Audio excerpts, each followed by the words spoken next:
नमस्कार मित्रांनो, माय सपोर्ट त्या मराठी यूट्यूब चॅनलवर तुमच्या सर्वांचे मनापासून स्वागत आहे। संपूर्ण महाराष्ट्रासाठी आताच्या क्षणाच्या सर्वात मोठ्या आणि महत्त्वाच्या ठळक बातम्या। राज्यात 10 धडाकेबाज निर्णय, उद्यापासून सर्वांना खुशखबर। 27 मे बुधवार काही मिनिटापूर्वीच्या ह्या बातम्या आहेत। या संदर्भात सविस्तर माहिती या व्हिडिओत जाणून घेऊया।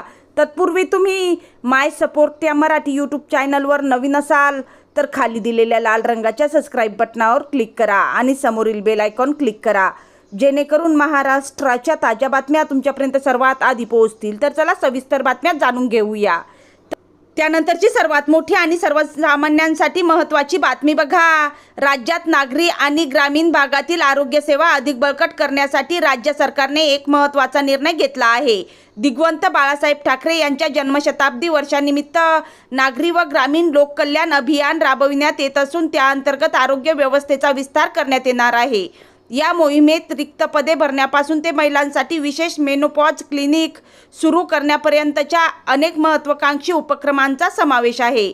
या अभियानाअंतर्गत राज्यातील महापालिका नगरपालिकांच्या क्षेत्रात राष्ट्रीय नागरी आरोग्य अभियानाअंतर्गत 351 ठिकाणी नागरी आयुष्मान आरोग्य मंदिरे आणि 26 ठिकाणी पॉलिक्लिनिक कार्यान्वित केली जातील। याशिवाय राज्य योजनेतून 31 नवी हिंदू हृदय सम्राट बाळासाहेब ठाकरे आपला दवाखाना सुरू करण्यात येणार आहे। या नवीन आणि विद्यमान आरोग्य संस्थांमधील मनुष्यबळाची कमतरता दूर करण्यासाठी शासनाने विशेष मोहिमेद्वारे मोठ्या प्रमाणावर रिक्त पदे भरण्याचे आदेश दिले आहेत। यामध्ये राष्ट्रीय नागरी आरोग्य अभियानाअंतर्गत वैद्यकीय अधिकारी आणि कर्मचारी यांची एकूण 6258 रिक्त पदे भरली जाणार आहेत। राज्य योजनेअंतर्गत वैद्यकीय अधिकारी आणि कर्मचारी यांची एकूण 565 रिक्त पदे भरली जाणार आहेत। नागरिक क्षेत्रांसाठी आशा स्वयंसेविकांची 1095 पदे तातडीने भरण्यात येणार आहेत। महिला आरोग्य सुविधेसाठी या अभियानात विशेष तरतूद करण्यात आली आहे। रजोनिवृत्तीच्या म्हणजेच मेनोपॉजच्या काळात महिलांना होणाऱ्या शारीरिक, मानसिक आणि हार्मोनल त्रासावर मात करण्यासाठी राज्यातील जिल्हा रुग्णालये, उपजिल्हा रुग्णालये आणि महापालिकेच्या रुग्णालयांमध्ये जेथे स्त्रीरोग तज्ज्ञ उपलब्ध आहेत तिथे मेनोपॉज क्लिनिक सुरू केले जाणार आहे। दर बुधवारी या क्लिनिकमध्ये महिलांची बाह्य रुग्ण तपासणी केली जाईल। येथे स्त्रीरोग तज्ज्ञांकडून मोफत तपासणी, औषधोपचार, मानसिक आरोग्यविषयक समुपदेशन आणि आहार जीवनशैलीबाबत एकाच छताखाली मार्गदर्शन मिळेल। नागरी भागात आरोग्य चळवळ वाढवण्यासाठी 10,152 महिला आरोग्य समित्या देखील गठीत केल्या जाणार आहेत। त्यानंतरची सर्वात मोठी आणि सर्वांसाठी महत्त्वाची बातमी बघा।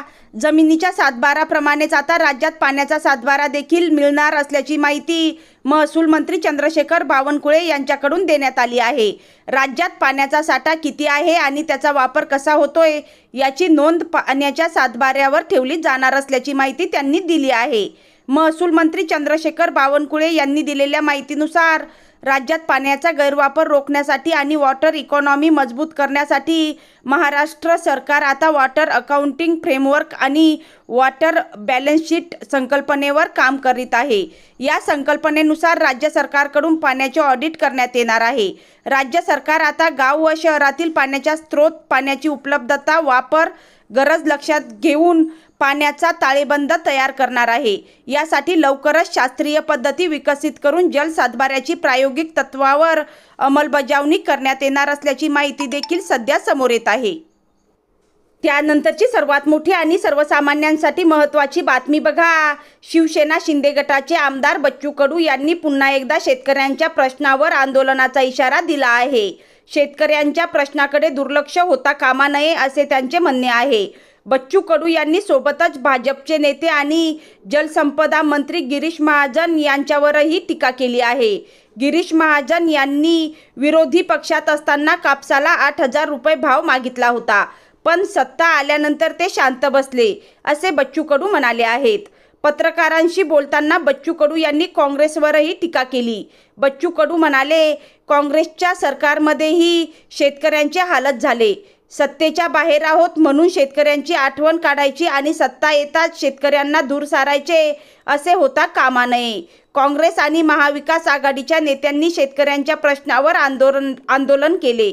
त्यांचे आम्ही स्वागतच करतो, पण तुम्ही तुमच्या शब्दावर कायम राहिले पाहिजे. भाजपचे मंत्री गिरीश महाजन जेव्हा सत्तेत नव्हते तेव्हा त्यांनी कापसाला 7 ते 8 हजार रुपये प्रति क्विंटल भाव मागितला होता. त्याला 10 वर्षे उलटून गेली आहेत. सत्ता येताच मात्र ते शांत बसले. असे होता कामा नये. त्यानंतरची सर्वात मोठी आणि सर्वांसाठी महत्त्वाची बातमी बघा. सार्वजनिक वितरण प्रणाली अंतर्गत रेशन दुकानांमधून शिधापत्रिकाधारकांना ज्वारीऐवजी मका वितरित केला जात असल्याने नागरिकांमध्ये तीव्र नाराजी व्यक्त होत आहे. शासनाच्या धान्य वितरण व्यवस्थेतील विसंगती पुन्हा एकदा समोर आली असून या मक्याचे करायचे तरी काय, असा संतप्त सवाल नागरिकांकडून उपस्थित केला जात आहे. माहितीनुसार रेशन दुकानांमधून प्रतिव्यक्ती दरमहा 1 किलो या प्रमाणात मका देण्यात येत आहे. मात्र मका हा नागरिकांच्या दैनंदिन आहाराचा प्रमुख भाग नसल्याने नागरिकांना या धान्याचा उपयोग होत नसल्याची प्रतिक्रिया व्यक्त होत आहे. अनेक कुटुंबांमध्ये ज्वारी किंवा गहू यांचा वापर मोठ्या प्रमाणावर केला जातो. त्यामुळे ज्वारीऐवजी मका मिळत असल्याने लाभार्थी नाराजी व्यक्त करीत आहेत. त्यानंतरची सर्वात मोठी आणि सर्वांसाठी महत्त्वाची बातमी बघा. महाराष्ट्राचे मुख्यमंत्री देवेंद्र फडणवीस यांच्या नेतृत्वाखाली पार पडलेल्या राज्य मंत्रिमंडळ बैठकीत आज 4 मोठे निर्णय घेण्यात आले आहेत. सावंतवाडी रेल्वे स्थानकाला कोकण रेल्वेचे शिल्पकार ज्येष्ठ नेते स्वर्गीय मधु दंडवते यांचे नाव. सावंतवाडी रेल्वे स्थानकाचे नाव लोकमान्य मधु दंडवते रेल्वे टर्मिनस असे करण्यास मंत्रिमंडळाची मंजुरी. कोकणातील जनतेची अनेक वर्षाची मागणी मार्गी. नामाकरणाबाबतचा प्रस्ताव केंद्र शासनाकडे पाठविण्यात येणार आहे. परिवहन विभाग. त्यानंतरची सर्वात मोठी आणि सर्वांसाठी महत्त्वाची बातमी. शासकीय कर्मचाऱ्यांच्या 2026 मधील सर्वसाधारण बदल्यांना मुदतवाढ. त्यासाठी महाराष्ट्र शासकीय कर्मचाऱ्यांच्या बदल्यांचे नियमन आणि शासकीय कर्तव्ये पार पाडताना होणाऱ्या विलंबास प्रतिबंध अधिनियम 2005 मध्ये सुधारणेस मान्यता. सामान्य प्रशासन विभाग. त्यानंतरची सर्वात मोठी आणि महत्त्वाची बातमी. डोंबिवली औद्योगिक क्षेत्रातील मौजे, सागाव, सोनारपाडा तालुका कल्याण जिल्हा ठाणे येथील पिंपळेश्वर देवस्थान मंदिर ट्रस्टला 4 एकर 25 गुंठे जमीन मिळणार. या जमिनीवरील मंदिर ट्रस्टचा वापर नियमित करण्यास व ही जमीन ट्रस्टला नाममात्र दरात देण्यास मान्यता. उद्योग विभाग. त्यानंतरची सर्वात मोठी आणि महत्त्वाची बातमी बघा. नवीन नागपूर व नवीन बाह्यवळण रस्त्यांसाठी खरेदी करायच्या जमिनीसाठीचे मुद्रांक शुल्क माफ करण्याचा निर्णय. मौजे गोंदणी आणि मौजे लाडगाव तालुका हिंगणा जिल्हा नागपूर येथील खाजगी जमीन नवीन नागपूर व नवीन बाह्यवळण रस्ता प्रकल्पासाठी वाटाघाटीने थेट खरेदी करावी लागणार. या व्यवहारावरील मुद्रांक शुल्क व नोंदणी शुल्क माफ करण्यास मान्यता. महसूल व मुद्रांक शुल्क व नोंदणी विभाग. त्यानंतरची सर्वात मोठी आणि महत्त्वाची बातमी बघा. शासकीय कर्मचाऱ्यांकडून विविध मागण्यांसाठी आंदोलन करण्यात येते. संपही पुकारण्यात येतो. जुनी निवृत्ती वेतन योजना लागू करण्यासह रिक्त पदे भरणे आणि इतर मागण्यांसाठी एप्रिल महिन्यात शासकीय कर्मचाऱ्यांनी संप पुकारला होता. शासनाने काम नाही तर वेतन नाहीचे धोरण स्वीकारण्याचे स्पष्ट केले होते. त्यामुळे कर्मचाऱ्यांचे वेतन कपात करण्यात येणार होते. परंतु आता शासनाने त्यांना दिलासा देण्याचा निर्णय घेतला आहे. राज्य सरकारी संघटनेने एकूण 18 मागण्यांसाठी निवेदन राज्य शासनाकडे सादर केले होते. यात जुनी निवृत्ती वेतन योजना लागू करणे, सर्व रिक्त पदे तातडीने भरणे, कंत्राटी कर्मचाऱ्यांना नियमित करणे, प्रतीक्षा यादीतील पात्र उमेदवारांना अनुकंप तत्वावर नियुक्ती देणे, सेवानिवृत्तीचे वय 60 वर्ष करणे, शिक्षक शिक्षकेतर कर्मचाऱ्यांसाठी 10-20-30 ची आश्वासित प्रगती योजना लागू करणे, 6व्या वेतन आयोगापासून असलेली लिपिक वर्गीय संवर्गाची वेतन त्रुटी दूर करणे, 1 नोव्हेंबर 2005 पूर्वी नियुक्त अंशतः अनुदानित शाळातील कर्मचाऱ्यांना जुनी निवृत्ती योजना लागू करणे आदी मागण्यांचा समावेश होता.